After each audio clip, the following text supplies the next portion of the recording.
हाँ, तो कहते हैं ना कि अगर किसी चीज़ की इन्फॉर्मेशन या जानकारी अपने पास अगर कंप्लीट हो तो उस चीज़ पर एक्शन लेना या फिर उस पर काम करना बड़ा इजी हो जाता है।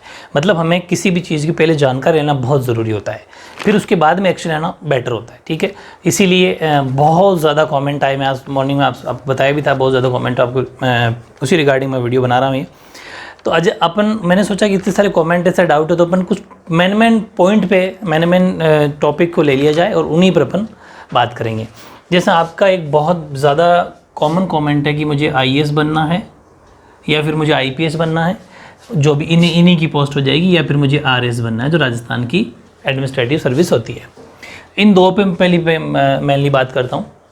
देखो, आईएएस इसी की जॉब होती है, फिर वो आगे आईपीएस, ठीक है, आईआरएस, ये सब इन्हीं में आते रहेंगे। ठीक, आप तो सिर्फ आईएएस देखो और इनमें आरएस देखो। आरएस में भी फिर आपको पता है आरपीएस होते हैं, एसडीएम वगैरह इसी में बन जाएंगे। ठीक है, बस आपको क्योंकि इतना नहीं सोचना अभी 10th लेवल में, इतना सोचो या तो आईएएस बनना या आरएस बनना। अगर ये आपने सोच रखा है, ठीक है, आरएस बनना, एसडीएम का कुछ कुल बच्चे फुल फॉर्म पूछे तो सब डिवीजन मजिस्ट्रेट होती है। ठीक है, सब डिविजनल मजिस्ट्रेट, तो ये तो सब इंडियन पुलिस सर्विस, ये जितनी बातें हैं ये तो अभी आपको, वो तो सब उन्हीं की पोस्ट होती है। जैसे आप आईएएस का एग्जाम दोगे ना तो उसमें आपसे ऑप्शन बनाई जाएंगे 4-5 कि आप फर्स्ट के किसको देना चाहते हो, आईएएस को फर्स्ट देना चाहते हो, 4-5 ऑप्शन होंगे जब आप फॉर्म फिल करोगे, या आईआरएस या आईपीएस, वो आप उस अकॉर्डिंग भर देना। जो पहला भरोगे वो आपको पहले मिलेगा, मार्क्स के अकॉर्डिंग किस रैंक में आप आते हो, रैंक ज़रूरी है। और सेम टू सेम यहाँ पर भी टॉप 50 या टॉप 100 में आते हो तो आपकी टॉप मिल जाएगी एसडीएम या आरपीएस, वो सब नीचे ना तहसीलदार वगैरह होते हैं,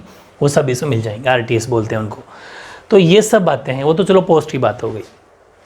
अब मेन चीज़ क्या है कि 11th के बाद 10th के बाद 11th में सब्जेक्ट लें क्या कि ये बना जाए। तो मैं एक छोटी सी बात बता दूं आपको कि अगर आपका मेन अहम या मेन पक्का सोच रखा है कि मुझे यही बनना है, फिक्स टारगेट है कि मुझे यही बनना है, ठीक है, तो देखो होता है क्या, बात होती है सब्जेक्ट में वेटेज की। क्योंकि अभी जैसे आपने साइंस ले ली या आर्ट्स ले ली या कॉमर्स ले ली, उसको आपने 11th पढ़ा, 12th पढ़ा, 3 साल ग्रेजुएशन किए, 5 साल तक आपने स्टडी उसकी की और फिर ये एग्ज़ाम देने के लिए बैठ गए, इसमें आपका उनका ज़्यादा कोई रोल है ही नहीं, बिल्कुल डिफरेंट तरह की स्टडी हो गई, तो फिर 3-4 साल और लग जाएंगे आपको। मतलब आपका जो स्टडी टाइम है, जितना 10 साल आपने 10वीं पास करने में लगाया, वो 10 साल आगे और लग जाएगा। तो वो फिर थोड़ा सा मामला टाइम का ज़्यादा हो जाए, क्योंकि 4-5 साल फिर आपको फिर से लगेगी, तब जाके सिलेक्शन होगा। ऐसा नहीं होता, क्योंकि बहुत ज़्यादा फिर से बुक्स पढ़नी पड़ेगी। तो अगर ये टारगेट है आपका, क्योंकि इनमें वेटेज रहता है सबसे ज़्यादा आर्ट्स का, समझ पा रहे हो, आर्ट्स यानी कला संकाय, कला का। अब आर्ट्स में भी क्या है कि मिनिमम 3 सब्जेक्ट ले सकते हो, सॉरी मैक्सिमम 3 सब्जेक्ट को आप ले सकते हो। खूब सारे स्टूडेंट पूछे थे कि आर्ट्स में क्या सब्जेक्ट कितने, ये सब। तो देखो, आपको आर्ट्स के अंदर 3 सब्जेक्ट लेने होते हैं, जैसे कि हिस्ट्री ले ली, पॉलिटी ले लिया 11th के अंदर, ठीक है, हिस्ट्री, पॉलिटी और जियोग्राफी। हालांकि लेने को तो आप इकोनॉमिक्स भी ले सकते हो, आप हिंदी लिटरेचर भी ले सकते हो, इंग्लिश लिटरेचर भी ले सकते हो, लेकिन इनके लिए सबसे बेस्ट 3 सब्जेक्ट की अगर मैं बात करूँ तो ये है। फिर नीचे से नीचे ऑप्शन तो क्या आते रहेंगे, इकोनॉमिक्स ले लो आप, है ना, हिंदी लिटरेचर ले लो, ठीक है, यानी हिंदी साहित्य जिसे बोलते हैं, या फिर इंग्लिश लिटरेचर ले लो, ठीक है, ये सब बातें हैं। क्योंकि आईएएस के अंदर इनका वेटेज है, आईएएस में इन दोनों का आपका महत्व रहेगा, क्योंकि इसमें एक ऑप्शनल सब्जेक्ट लेना पड़ेगा आपको। ऑप्शनल का मतलब वैकल्पिक विषय। इनमें इनकी दोनों की बातें बताऊंगा, बड़े ध्यान से सुनोगे तब सारी बातें समझ में आएगी। तो हिंदी लिटरेचर आप वहाँ पर एक ऑप्शनल सब्जेक्ट ले सकते हो, अगर आपने 11th 12th और ग्रेजुएशन से पढ़ा तो ये आपका वहाँ हेल्प कर देगा। और इंग्लिश लिटरेचर में अच्छे हो तो वो ले सकते हो, ये भी ठीक है। एक ले लिया और दो इनमें से ले लिया, कोई से भी 2 ले लो, बोले तीनों ही टॉप लेवल के सब्जेक्ट है। इकोनॉमिक्स उतना इनसे 4 नंबर पर रखा है मैंने, क्योंकि इकोनॉमिक्स खूब सारी चीज़ें अपडेट भी होती रहती है, तो वो तो आप बाद में पढ़ लोगे तो हो जाएगा। इकोनॉमिक्स के अंदर कुछ स्टूडेंट ये भी पूछ रहे हैं, मैथ बिल्कुल आती है, मैथ आती है, इकोनॉमिक्स में थोड़ी बहुत मैथ्स भी आती है, आएगी, ठीक है, वो कोई बड़ी बात नहीं, लेकिन मुश्किल नहीं होती, ईजी है। तो ये सब बातें आपको जाननी है, ठीक है। तो ज़्यादा वेटेज होगा इनमें, और सेम टू सेम यही सब्जेक्ट आरएस के लिए, ठीक है, जो हमारे राजस्थान की सबसे बड़ी वैकेंसी है, इंडिया की सबसे बड़ी वैकेंसी राजस्थान के अंदर होगी। बहुत ही शानदार जॉब है आरएस, ठीक है। और इसमें आप आरपीएस बन जाओगे, राजस्थान पुलिस सर्विस, पुलिस के अंदर सबसे बड़ी पोस्ट मान लो, ठीक है, हमारे यहाँ राजस्थान स्टेट लेवल की। इसके अंदर भी क्या होता है कि ये इन्हीं सब्जेक्ट का ज़्यादा वेटेज है, और इसमें ऑप्शनल सब्जेक्ट नहीं है, भाई जैसे इसमें तो एक ऑप्शनल सब्जेक्ट होता है, ऑप्शनल का मतलब ये मैं कहना चाह रहा हूँ, जैसे प्रीलिम्स दे दिया आपने, एग्जाम कितने होंगे, पहले प्रीलिम्स होगा, फिर मेंस होगा, फिर इंटरव्यू होगा। प्रीलिम्स के अंदर तो बहुत सारे सब्जेक्ट होते हैं, आपको पता है, जिसे सेट बोलते हैं, ठीक है। एग्जाम शॉर्ट में बताऊँ आपकी लैंग्वेज में, प्री एग्जाम मतलब सबसे पहले अब जिसमें आप अपीयर होंगे, इसमें सारे सब्जेक्ट होंगे, सी सेट बोलते हैं शॉर्ट में। सारे सब्जेक्ट का मतलब कम से कम मैथ्स, छोटी मोटी मैथ्स, रीजनिंग, इंग्लिश, सब कुछ इसके अंदर आएगा, हिस्ट्री, जीके वीके सब नॉर्मल जनरल साइंस। लेकिन लेवल 10th का ही होता है। लेवल कौन सा होगा साइंस मैथ्स का? 10th लेवल होगा। इनमें भी आपकी आएगी साइंस वगैरह आएगी, थोड़ी बहुत फिजिक्स भी आएगी, केमिस्ट्री, लेकिन वो सारा का सारा लेवल 10th का ही होगा। चाहे साइंस आ जाओ, चाहे मैथ आ जाओ, ठीक है, कोई सी भी फिजिक्स आ जाओ, केमिस्ट्री आ जाओ, ये जितनी भी बायोलॉजी का थोड़ा सा पार्ट आ जाओ, सब कुछ 10th लेवल तक की आती है। लेकिन ये सारी बातें 10th के बाहर है। तो फिर जैसे पॉलिटी पूरा संविधान पढ़ना पड़ेगा, कॉन्स्टिट्यूशन पूरा पढ़ना पड़ेगा अपन को, बहुत बड़ा। हिस्ट्री में Indian history, state history, world history, Rajasthan state geography, अपने देश की, भारत की इंडियन ज्योग्राफी, वर्ल्ड ज्योग्राफी, बहुत सारी बातें हैं इनमें पढ़नी पड़ेगी। वो बहुत ज़्यादा नहीं हो जाएगी। लेकिन अगर आप 11th के अंदर ले लेते हो तो आपने 5 साल तक अगर ये 3 सब्जेक्ट के अच्छे से, तो मतलब एक तरीके से PhD हो जाएगी, पकड़ मजबूत हो जाएगी। फिर आपके लिए बहुत ईजी होगा। हो सकता है आप फर्स्ट अटैम्प्ट में निकालो या सेकंड में निकालो, बहुत ईजी हो जाएगा। लेकिन साइंस वालों के लिए फिर यहाँ से फिर से नया टाइम लगेगा। RS के अंदर क्या होता है, जैसे यहाँ तो ऑप्शनल सब्जेक्ट था, तो आप हिंदी लिटरेचर, इंग्लिश लिटरेचर भी ले सकते हो। लेकिन RS में तो ये भी मत लेना। अगर आपको RS बनना है तो फिर यही लेना, तीनों ही, ठीक है। हिस्ट्री, पॉलिटी और ज्योग्राफी, ये 3 लेना, बेटर ऑप्शन है, बहुत बढ़िया सब्जेक्ट है RS बनने के लिए, ठीक है। क्योंकि प्रीलिम्स में तो, इसमें भी प्रीलिम्स के अंदर सारा वही आता है, इसका भी प्री और मेंस और इंटरव्यू तीन में इसमें है, ठीक है। तो इनमें भी क्या होगा कि प्रीलिम्स के अंदर वही सारे सब्जेक्ट, छोटी मोटी मैथ्स, रीजनिंग, ठीक है, सब सब्जेक्ट का नॉर्मल सारा मिक्सअप आता है, नॉर्मल सब 10th लेवल होता है। तो ये आपका प्री क्लियर हो गया। इसके बाद में आप मेंस में बैठ जाओगे, ठीक है। और मेंस के अंदर फिर इसमें वैकल्पिक विषय नहीं है, मतलब ऑप्शनल सब्जेक्ट नहीं है। जैसे यहाँ पर आप हिंदी लिटरेचर ले लिया या फिर इंग्लिश लिटरेचर, इसमें सारा कुछ है। जैसे हिस्ट्री 4 पेपर होंगे, ठीक है। 4th पेपर आपके इसमें एक लैंग्वेज का होता है। लैंग्वेज का मतलब हिंदी और इंग्लिश, जिसमें हिंदी और इंग्लिश ये 200, हर इसमें 4 पेपर 200 4 पेपर होते हैं। तो लैंग्वेज होगा, भाषा का होगा, हिंदी और इंग्लिश दोनों आएगी, ठीक है, दोनों आएगी। लेकिन उनकी सिर्फ व्याकरण, जैसे संधि, समास, ये सब है ना। इंग्लिश में टेंस, एक्टिव पैसिव नरेशंस, ये सब यही आते हैं इसमें। और वो टॉपिक नहीं, सिर्फ लिटरेचर तो अलग चीज़ हो गई, साहित्य में तो बहुत पूरी PhD करनी पड़ती है। लेकिन लैंग्वेज नॉर्मल, मतलब RS के लिए तो कंफर्म है कि आपको ये सब्जेक्ट लेना चाहिए, हिस्ट्री, पॉलिटी, ज्योग्राफी, बस सबसे मेन तीनों सब्जेक्ट ले लिए। और हिंदी इंग्लिश आप जो पढ़ोगे 10th 12 लेवल में, क्योंकि देखो 11th में आप क्या लोगे, 3 तो सब्जेक्ट लोगे, हिस्ट्री ले लिया, पॉलिटी ले लिया और ज्योग्राफी ले लिया। इसके साथ में हिंदी इंग्लिश तो कॉमन है, हिंदी इंग्लिश तो सब में रहेगी आपके। चाहे साइंस लोगे तो भी हिंदी इंग्लिश रहेगी, कॉमर्स लोगे तो भी हिंदी इंग्लिश, वो तो फिक्स कॉमन रहेगी। तो आपके लिए ईजी हो जाएगा, ठीक है। तो हिस्ट्री, पॉलिटी, ज्योग्राफी, जो भी आपने 3 सब्जेक्ट लिया और हिंदी इंग्लिश ले ली, चलो ये सबसे बेस्ट है। अगर आपको RS, RPS, SDM ये सारी इतनी जॉब वाली ज़बरदस्त अगर नौकरी की सोच रखी है तो बेटर सब्जेक्ट रहेगा। फिर एक बात आती है कि नहीं, क्योंकि ये टाइम पीरियड थोड़ा लंबा जाएगा। लंबा कैसे कि 5 साल, इसके अंदर होता क्या है भाई, 21 साल तो उम्र होनी चाहिए। पहली बात सुनो, इसमें आपको एग्ज़ाम में बैठने, दोनों एग्ज़ाम में बैठने के लिए 21 साल तो एज होनी चाहिए। और प्लस आपका ग्रेजुएशन होना चाहिए, मतलब ग्रेजुएशन मतलब 15वीं पास होना चाहिए। ग्रेजुएशन अगर कोई नहीं समझ रहा हो तो आपको ग्रेजुएट होना चाहिए। ग्रेजुएशन मतलब हिंदी में बोलते हैं स्नातक। तो ग्रेजुएशन आपका कंप्लीट होना चाहिए, 11वीं 12वीं, फिर first year, second year, final 5, बस इतना ही चाहिए। सुन लो पूरी बात। स्टडी पूछी थी आपने कि इसमें क्वालिफिकेशन क्या चाहिए स्टडी में, तो सिर्फ फाइनल चाहिए, मतलब ग्रेजुएशन। 10th के बाद में 12th हो जाएगी, 11th 12th होगी, 2 साल ये लग गया आपको। और first year, second year, third year, 5 ये बस 3 साल। तो 5 साल का टाइम पीरियड है ये। उसके बाद में आप लगभग 21 साल के हो भी जाओगे सब। और उसके बाद में दोनों एग्जाम दे सकते हो। ग्रेजुएशन चाहिए, ग्रेजुएशन में परसेंटेज का कोई रोल नहीं है, लेकिन फिर भी 50-60 ईजिली परसेंटेज बन जाते हैं। तो 70-80% बनाओ, आराम से 70 बनाओ, वो आपकी इच्छा, वो कोई बात नहीं। लेकिन मिनिमम पास तो होना ही चाहिए। ये ग्रेजुएशन का है, उसके बाद में आप ये कर सकते हो, ठीक है। रही बात, खूब सारे स्टूडेंट ये पूछ रहे थे कि फ़ीस, कि इनको कोर्स को जब अपन पढ़ेंगे तो फ़ी कितनी लगेगी। कोई ज़्यादा फीस नहीं लगती। फीस वीस इनमें ज़्यादा नहीं लगती, आपने फाइनल तक करना है भाई। जैसे आपने 11th की स्कूल में फ़ीस भरोगे, 12th में स्कूल में फ़ीस भरोगे, फिर आपके अगर 12th में अच्छे परसेंटेज बन जाते हैं तो आपको गवर्नमेंट कॉलेज मिल जाएगी। किसके लिए? ग्रेजुएशन करने के लिए, first year second year final करने के लिए। तो गवर्नमेंट कॉलेज मिल जाएगी तो कॉलेज में फ़ीस लगेगी नहीं तो फिर प्राइवेट कॉलेज में फ़ीस लगेगी, वो आपकी इच्छा है। वो तो अपन को फाइनल तो करनी पड़ेगी, वो तो समझते ही हो आप। अब उसके बाद में आपको करना है क्या? पैसा नहीं लगता। दो हैं यहाँ पर ऑप्शन कि या तो आप सेल्फ स्टडी कर लो, है ना। खूब सारे स्टूडेंट ऐसे भी सेल्फ स्टडी करके भी एग्ज़ाम पास कर जाते हैं। सेल्फ स्टडी पढ़ लो, क्योंकि आपने 5 साल तक ये सब्जेक्ट पढ़ ही रखें अच्छे से एक बार। लेकिन इससे होता क्या है कि नॉर्मल एक बार कोचिंग कर लेनी चाहिए, मेरी तो एडवाइस यही है, ठीक है। एक बार कोचिंग कर लेनी चाहिए। कोचिंग करने से क्या होगा कि उससे ये नॉलेज हो जाता है कि क्या चीज़ छोड़नी है और क्या चीज़ रखनी है। ये बड़ी चीज़ है, वरना तो आप बुक्स तो मिल जाएगी, बहुत बड़ी बड़ी बुक्स मिल जाएगी, लेकिन सिलेबस में खूब सारी चीज़ें ऐसी है जो अपने इन एग्ज़ाम में काम नहीं आती। खूब सारी चीज़ों को छोड़ दिया जाता है, वो एग्ज़ाम के पॉइंट ऑफ व्यू से वो कोचिंग में पता चल जाता है।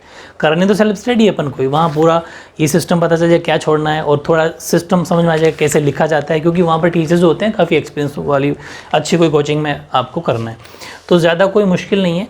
IAS की कोचिंग अगर आप करते हो तो हाँ, अच्छे इंस्टीट्यूट के अंदर, जैसे दिल्ली मुखर्जी नगर के अंदर, तो आपको ज़्यादा कोई वो फीस वाली बात नहीं है। 1.5 से लेकर 2 लाख के बीच में ये कोर्स हो जाता है इजीली। बहुत अच्छी ऑथेंटिक कोई अच्छा इंस्टीट्यूट हो, वो सब जानते हैं, वहाँ अगर जाओगे पता हो जाएगा।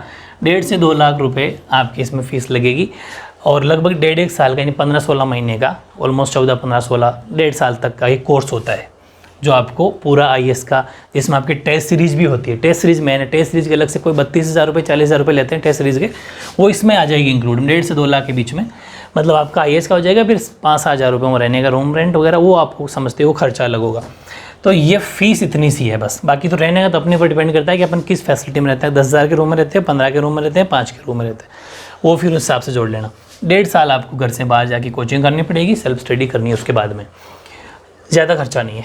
RS की बात की जाए, RS तो राजस्थान के अंदर ही कोचिंग हो जाएगी, अपने जयपुर में हो जाएगी। सबसे बेस्ट जयपुर है, जोधपुर है, बहुत सारे सेंटर है वहाँ पर, यहाँ आप कर सकते हो।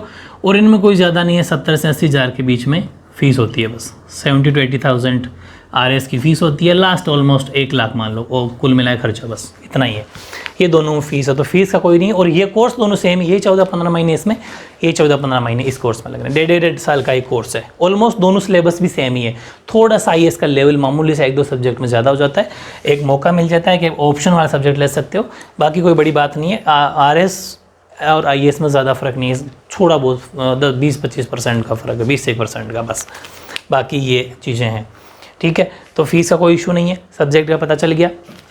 अब बात आई थी कि अब है बात मेन वो कि अगर आपके पास इतना टाइम है, टाइम का मतलब कितना टाइम लग गया कि जैसे आपने 11th पढ़ी और 12th पढ़ी 2 साल, 3 साल ग्रेजुएशन 5 साल, और 1.5 साल की कोचिंग मतलब 2 साल, वो लगभग 1.5 से 2 साल ये हो गया। 3, 2, 5 तो 7 साल हो गए, और 7-8 साल का टाइम लगता है इसमें, अगर आपके हिसाब से अभी से बताऊँ तो। क्योंकि 2 साल की तो कोचिंग करोगे, और बिना कोचिंग वाले भी सीधे फर्स्ट टाइम में, मतलब इतना थोड़ा रहता है नहीं वो बैठता, तो फर्स्ट सेकंड में हो जाता है। मतलब 7-8 साल का टाइम पीरियड लगेगा आपको अभी से, फिर आपकी ये नौकरी लग जाएगी, ठीक है। लेकिन बात ये है, इतना टाइम है कि आपके पास, देखो हमें हमेशा फैमिली बैकग्राउंड भी देखना पड़ता है। सब अपन मीडियम फैमिली के लोग हैं, तो हमें गवर्नमेंट जॉब की रिक्वायरमेंट रहती है कि हमारी नौकरी लग जाए, ताकि हम फैमिली को थोड़ा सहारा दे सके और हमारा भी थोड़ा सही रहता है। अगर ऐसा है तो फिर आपको बताऊं क्या करना चाहिए कि इनमें सब्जेक्ट तो आप ये ले लो, इन सब्जेक्ट के और भी बहुत फ़ायदे हैं। जैसे कि खूब सारे स्टूडेंट जो पूछ रहे थे, तो उनके लिए बता दूं कि आप रेलवेज़ की एग्ज़ाम दे सकते हो। मेरी बात सुना है ना, उनमें भी आर्ट्स का बहुत बड़ा योग है, मतलब आपका बहुत अच्छा इंपॉर्टेंस है। रेलवेज़ की एग्ज़ाम दे लो, चाहे आप आर्मी की एग्ज़ाम दे लो। आर्मी के अंदर क्या, जैसे तो खुद आर्मी, इंडियन आर्मी होती है, इसके नीचे जो बटालियनें होती है, जैसे CRPF हैं, CRPF हो गया, BSF हो गया, ठीक है, CISF हो गया। ये जितनी भी वैकेंसी है, इनमें भी इनका वेटेज बहुत ज़्यादा है। एक अभी भी वैकेंसी जो पीछे आई थी, वनपाल या वन रक्षक यानी फॉरेस्ट वाली, जो खूब सारे स्टूडेंट पूछे थे मुझे फॉरेस्ट डिपार्टमेंट में जाना है, तो फॉरेस्ट वाली, या इसमें भी आपके ये इन्हीं का, ये सब क्या बता रहा हूँ मैं, ये है 12th पास करते ही। 12th पास करने के बाद में आप जा सकते हो यहाँ, या फिर आप पुलिस के अंदर जाना चाहते हो तो पुलिस में जाओ, पुलिस के अंदर भी 12th या 10th पास में जा सकते हो। सब इंस्पेक्टर बन जाओ आप डबल स्टार, उसमें भी आप इसमें तो ऐसा ग्रेजुएशन चाहिए, खैर इस ऐसा ही में तो ग्रेजुएशन चाहिए भाई, इसको रहने देना। इसके अलावा इन सब में आप जा सकते हो, लेकिन आर्ट्स में अगर ये नौकरियाँ ना भी लगे तो ग्रेजुएशन के बाद में सब इंस्पेक्टर बन सकते हो, बहुत सारे टीचर बन सकते हो, बहुत सारे ऑप्शन है इसमें। अभी टीचर का ही बताता हूँ। तो CRPF, BSF, CISF इन सब में है ना, आर्मी के अंदर जा सकते हो, सब में आर्ट्स का बहुत ज़्यादा वेटेज है, ठीक है। ये बहुत इजी है, इन सब्जेक्ट के अंदर आप चले जाओ, या फिर कोई क्लर्क बन जाओ, बैंकिंग फील्ड में चले जाओ, बहुत सारे ऑप्शन है। तो वो क्या है, वो सब जॉब है 12th पास करते ही। तो ऐसी कोई छोटी सी जॉब पकड़ ली, ठीक है, और उसके बाद में आप सेल्फ स्टडी करते रहो, तो आप खुद का खर्चा भी वहन कर सकते हो और बहुत सारी बातें हैं, ठीक है। तो आर्ट्स का बहुत बड़ा इंपॉर्टेंस है। हम इधर ग्रेजुएशन की बात कर रहा था, तो एक तो SI बन सकते हो ग्रेजुएशन के बाद में। एक पटवारी की पूछ रहे थे खूब सारे स्टूडेंट, तो पटवारी बन सकते हो, ग्राम सेवक बन सकते हो। ये वो वैकेंसियाँ हैं जो ग्रेजुएशन लेवल की होती है और 12th लेवल की भी इनमें आती है। ये बहुत बड़ी वैकेंसी है, बहुत अच्छे लेवल की वैकेंसी है। तो इनमें जो सब इंस्पेक्टर डबल स्टार होता है पुलिस के अंदर, राजस्थान पुलिस में सब इंस्पेक्टर, जिस थानेदारी बोलते हैं शॉर्ट में, पटवारी हैं, ग्राम सेवक हैं, बहुत बढ़िया वैकेंसी है। इनमें भी आप क्या कर सकते हो ईजीली आर्ट्स से, क्योंकि सबसे ज़्यादा आर्ट्स का इंपॉर्टेंस रहता है इसमें आर्ट्स का मतलब जैसे हिस्ट्री, पॉलिटी, ज्योग्राफी, ये सब इनके अंदर आती है, सबसे ज़्यादा आती है। बाकी मैथ्स और साइंस नॉर्मल आती है, नॉर्मल मतलब 10th लेवल। तो मतलब ये इतनी सारी नौकरियां हैं आर्ट्स में ज़्यादा वेटेज वाली, सबसे ज़्यादा वेटेज वाली, ठीक है। और अब मैं एक छोटी सी बात टीचर की ओर बता दूं। टीचर, तो टीचर में बहुत सारे कमेंट, बहुत सारे कि हमें टीचर बनना है, अध्यापक जी बनना है, गुरु जी बनना है, मास्टर साहब बनना है। मास्टर साहब बनना बड़ा ईजी है। इसमें भी क्या करना है कि आप कोई सा भी सब्जेक्ट ले लो, इसमें कोई सब्जेक्ट का इशू नहीं है। जो सब्जेक्ट लोगे मास्टर साहब उसी के बन जाओगे, टीचर उसी के बन जाओगे। जैसे आपने आर्ट्स ली, तो आर्ट्स के अंदर जो 3-4 सब्जेक्ट बताए मैंने, वो साइंस ली। साइंस में जो मैंने आपको सब्जेक्ट बताए वो कौन से, जैसे फिजिक्स ले ली, केमिस्ट्री ले ली, मैथ्स ले ली, या बायोलॉजी ले ली, है ना, या तो PCM ले लिया या फिर PCB ले लिया, बायोलॉजी ले ली, ठीक है, कोई सा भी ले लिया फिजिक्स, केमिस्ट्री, साइंस के अंदर। आर्ट्स में हिस्ट्री, पॉलिटी, ज्योग्राफी, इकोनॉमिक्स, है ना, हिंदी लिटरेचर, इंग्लिश, वो सब ले लिया, ठीक है, कोई सा भी ले लेना। करना क्या है, 11th पास करी, 12th पास करी, first year, second year, third year, 5 साल कर लिया। इसके बाद में बीएड करना पड़ेगा, बैचलर ऑफ एजुकेशन।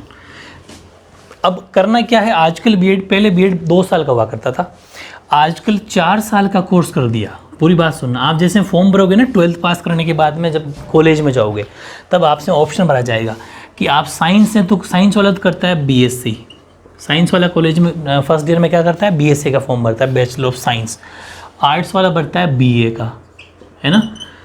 अब एग्ज़ाम में यहाँ आपको क्या पूछा जाएगा, यहाँ पूछा जाएगा कि आप BSc BEd करना चाहते हो, BA BEd करना चाहते हो, या फिर ओनली BSc करना चाहते हो। ओनली BSc करोगे तो ये 3 साल के अंदर कंप्लीट हो जाएगी, BA भी 3 साल में कंप्लीट हो जाएगी।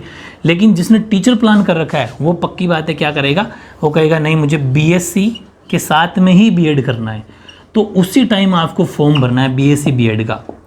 अगर BSc BEd का साथ में फॉर्म भर दिया तो 4 साल में हो जाएगी, 3+1, 1 साल में BEd होती है। वो अलग से करते हो, पहले BSc करोगे फिर BEd करोगे, मूर्खता, तो वो मूर्खता आपको फिर 2 साल 1 साल और लेट कर देगी। पहले BSc की, फिर 2 साल बाद में BEd करी तो 1 साल लग गया, क्योंकि 2 साल की BEd होगी और अलग से करोगे तो। लेकिन आपको एक साथ ही फॉर्म भरना है BSc BEd का, या फिर BA करे तो BA BEd का, या फिर कॉमर्स वाले जो हैं वो कर देंगे BCom BEd, ठीक है। ये ऑप्शन होते हैं, समझ पा रहे हो ना। ये सब 4 साल के अंदर आपका कोर्स हो जाएगा। तो आप कितने साल में मास्टर साहब बन सकते हो, 4 साल प्लस 11 12, 6 साल का टाइम पर तो आपको टीचर में भी लगेगा। फिर गवर्नमेंट वैकेंसी आती है कि 10,000 टीचरों को लेंगे, 3rd grade, 2nd grade, 1st grade, उनके अंदर आप फॉर्म अप्लाई कर सकते हो, ठीक है। तो अब सुनना मेरी बात, अब अगर आपको टीचर में भी लेक्चर, ये तो मैंने बात कर ली टीचर की, जो 1st ग्रेड 2nd ग्रेड तक के टीचर होते हैं। अब बात करें लेक्चरर की, लेक्चरर बोल दो चाहिए, या फिर एक दूसरा ऑप्शन है 1st ग्रेड टीचर, है ना। लेक्चर जो कॉलेज में पढ़ाते हैं, लेक्चरर के लिए जो कॉलेज में पढ़ाते हैं, इनके लिए आपको क्या करना पड़ेगा, मास्टर डिग्री करनी पड़ेगी। जैसे अगर आप BA कर रहे हो तो BA के बाद में आपको MA करना पड़ेगा। BEd 4 साल तो पढ़ना ही पड़ेगा, ये BEd भी चाहिए और MA भी चाहिए। लेक्चरर के लिए आप BA से MA कर लो, BEd नहीं चाहिए। हाँ, पूरी बात सुन, लेक्चरर के लिए आपको जैसे BA करी, BA के बाद में आप MA कर लो, और MA के बाद में एक छोटा सा एग्ज़ाम होता है नेट का, ठीक है, नेट JRF होता है वो। अगर नेट में अच्छे मार्क्स आते हैं, जब आपको JRF मिल जाती है, तो 2 साल की MA होती है, मास्टर ऑफ आर्ट्स। तो ये अगर आपने मास्टर डिग्री कर ली, जिसे PG कोर्स बोलते हैं, ये तो यूजी होता है अंडर ग्रेजुएट, ये पोस्ट ग्रेजुएट, ग्रेजुएशन के बाद में। तो अगर आपने MA कर लिया तो उसके बाद में आप लेक्चर के लिए फॉर्म फिल कर सकते हो, फर्स्ट ग्रेड टीचर के लिए, ये ऑप्शन है। अगर BSc हो तो साइंस से BSc हो जाएगी, तो MA की जगह यहाँ पर MSc हो जाएगी। वहाँ जैसे BSc, उसके बाद में पोस्ट ग्रेजुएट 2 साल की, MSc, फिर वो नेट JRF लेक्चर के लिए फॉर्म भर सकते हो। इसके लिए BEd की ज़रूरत नहीं होती। BEd की ज़रूरत होती है फर्स्ट, सेकंड और थर्ड ग्रेड टीचर के लिए, जो 12th तक के, 10th 8th लेवल के लिए, और 1st to 5th लेवल के लिए जो टीचर होते हैं उनके लिए। तो मेरी बात समझ में आ गई टीचर वाली बात, कि आराम से कोई सा भी सब्जेक्ट ले लो टीचर के लिए, तो कोई सा भी। टाइम पीरियड कितना लगेगा? 4 साल तो यहाँ और 4 साल यहाँ लगेगी, 11 12 6 साल में आप टीचर बन सकते हो। नेक्स्ट तो तुरंत जो वैकेंसी आएगी वो, ठीक है, ये सारी बात है। तो टीचर के लिए कोई सब्जेक्ट का इशू नहीं है, जो मर्जी आप ले लो। आर्ट्स लो आर्ट्स, साइंस तो साइंस। उसमें भी क्या होगा, जैसे आप साइंस के टीचर बनोगे ना, तो आपको ऑप्शन भरा जाएगा साइंस, तो आप साइंस के टीचर बन जाओगे। 8वीं तक, 5वीं तक बनते हो तो आप 3rd ग्रेड, 8th तक वो भी 3rd ग्रेड, फिर उसके बाद में 2nd ग्रेड होता है, 1st ग्रेड जो 12th लेवल का होता है, ठीक है, 12th और 10th लेवल के अंदर वो अलग अलग होती है। उसमें आपको ज़्यादा जानने की जरूरत नहीं है, सब्जेक्ट की बात कर रहा हूँ, सब्जेक्ट वो यही है, ठीक है। तो ये सारी बातें ऐसे नए टॉपिक में लेके आऊँगा। एग्रीकल्चर पे भी टॉपिक लेके आ रहा हूँ, आपको सारे वीडियोस देखना, 2-3 जितने ही बनते हैं, ठीक है, ताकि आपको नॉलेज हो जाएगा। फिर सब्जेक्ट डिसाइड कर लेना, आपको जो मर्जी, मैं आपको नॉलेज सारा करवा दूँगा, ठीक है, ओके।